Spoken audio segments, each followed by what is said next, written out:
natural hazard is a severe event that has a natural origin, such as an earthquake or a tornado or a hurricane. And community resilience is a measure of a community, like a city or a region, to respond to and withstand and recover from an event like this.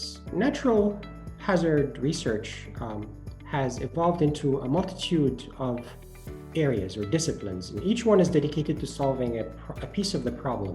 So the workshop brought together leaders from around the world, researchers, faculty members, and well-established leaders of centers that exist in countries around the world that focus on this type of research. We had people represented from 30 countries, almost 500 in total registered for the event, and they came from 6 continents.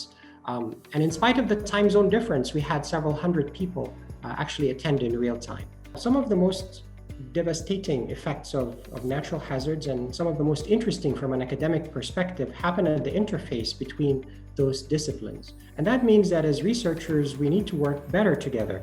But the problem is working with other disciplines is hard. People in those different disciplines, they think differently, their logic is different. And so achieving this multidisciplinary research is not a simple thing. It is a well-established fact that computational models abound in all of these different disciplines, and therefore we all speak the same computational language. But the dialect is different. How can we speak these different dialects in a way by which we could understand one another to achieve a more efficient multidisciplinary research in this very important research area?